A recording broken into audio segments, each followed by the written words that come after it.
everyone, it's me, Cici, and spring is right around the corner. At least hypothetically, it's around the corner. We just got a nor'easter, but I am trying to manifest spring being here the best way that I know how, and that is by making stuff. So today I am going to take you through the process of making 3 super cute flower/spring themed hair accessories. So stick around to the end of the video to see the final results, and if you do get to the end of the video and think, hey, this girl is pretty neat, then consider subscribing down below. Now, without further ado, let's go!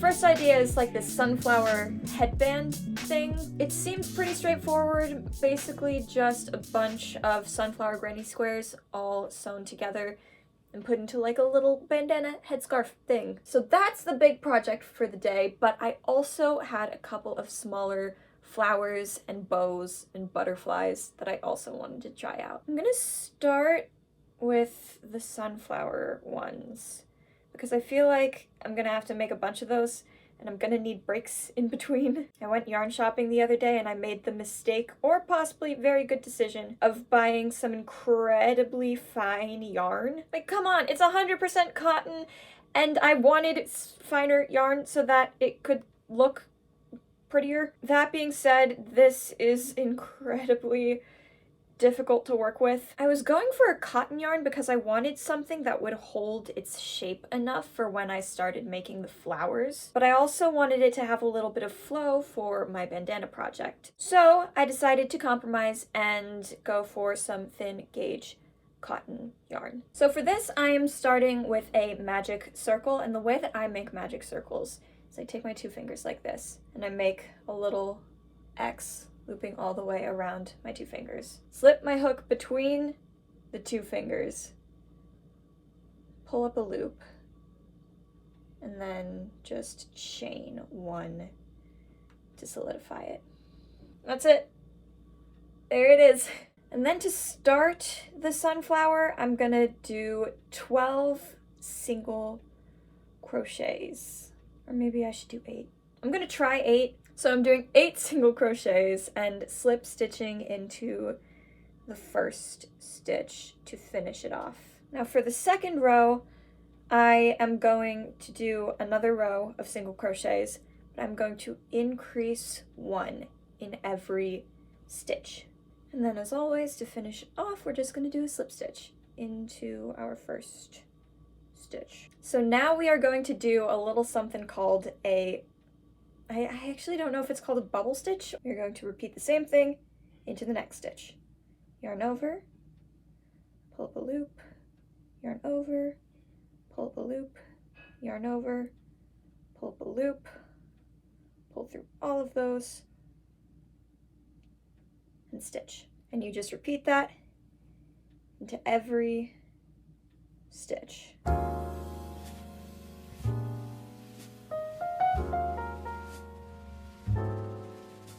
So status update, I dropped my hook on the floor somewhere and my hand is cramping up and I haven't even finished the first granny square. But I did have to take it apart and put it back together again, but I think that this works a lot better. There's less warping in it. And basically what I did is, instead of starting with 8 stitches, I started with 6, which means that the second row in the brown circle, there were 12, which means there were 12 petals, which means there were 12 squares, which makes it look a lot less warped. And it looks good. This is going well. If I could just find my crochet hook and my hand could get stretched out a little bit, that would be fantastic. But in the meantime, I am going to take a break from that and try and learn this violet pattern. I have it pulled up. I'll link the video that I'm using down below, but I'm just gonna go for it and see what happens.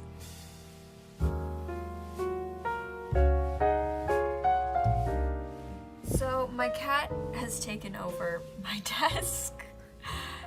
She's a cutie though, so I can forgive her. But I made a couple of prototypes for little violet flowers. This is the first one, which is a little bit janky, and again, I'll link the pattern for this down below. I did like this little violet prototype that I was making. I'm not quite sure how I feel about like all of the blank space in there.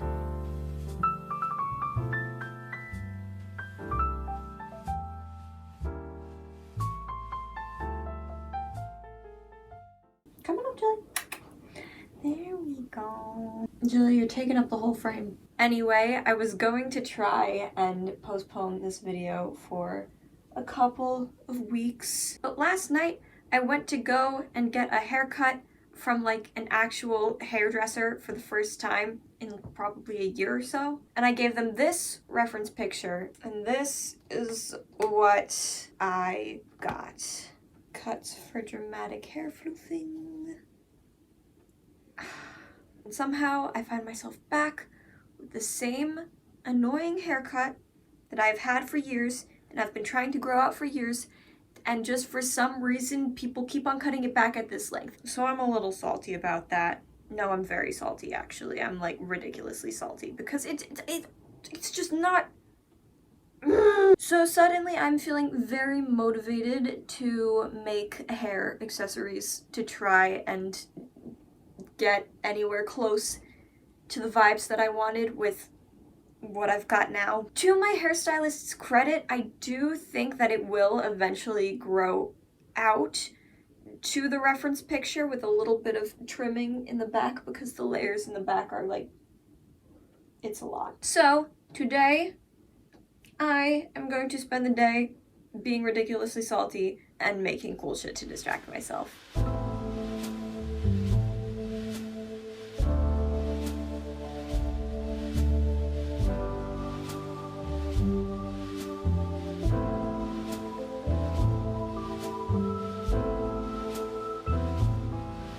Okay, so it is cold, it is rainy, there is a car driving by, but I don't care because I wanted to show you guys these bad boys. Now you're probably thinking, Cici, what the heck are these? These are snowdrops. They're the first flower to come up in spring after the snow has melted, and I have had them growing in my front yard for as long as I can remember. And I want to put these onto a hair tie? Hang on, I'll show you once we get inside. Okay, so basically it's just going to be 2 snowdrops crocheted onto a hair tie. This, I think, is going to be pretty similar to the pattern I'm going to be using, and I want to take 2 of these and attach them to a hair tie, kind of like this. And I think it's going to be super cute once I can actually use hair ties again, once my hair is long enough. Let's go!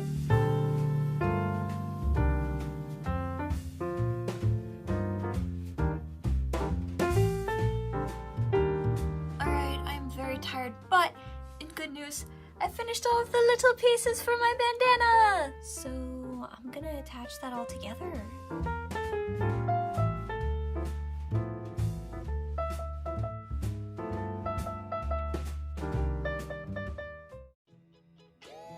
And this is the final results.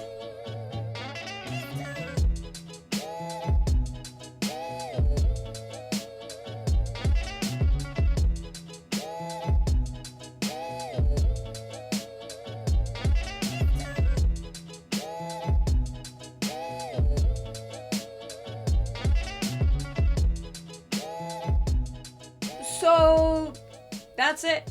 We did it. I feel like if I had to rank all of these from my favorite to least favorite, this would actually be number 1. I just love how it turned out. I think that it's adorable. I think that the concept of using the flowers as pom-poms and then kind of making a bow looking thing with the leaves is just chef's kiss. Second favorite is definitely this one. It was a pain to make, but I think it turned out adorably. So I think this ended up taking me like a month and may or may not have given me carpal tunnel. I mean, it turned out cute though, so I guess it's worth it. And then my third favorite, or least favorite, I suppose, is this one. It's cute. I like it. It just feels a little bit not quite my style. It feels very like 90s, like maybe even late 80s sort of style. I mean, of course it's adorable and I want to wear it because I'm gonna flaunt my work, but like, would I buy this for myself? Probably not. I probably wouldn't buy it for myself. If you like this video, make sure to hit that like button down below. Comment for ways for me to not injure my wrist while I'm working. And subscribe to see more of my lovely face. And I will see you in the next video. Bye!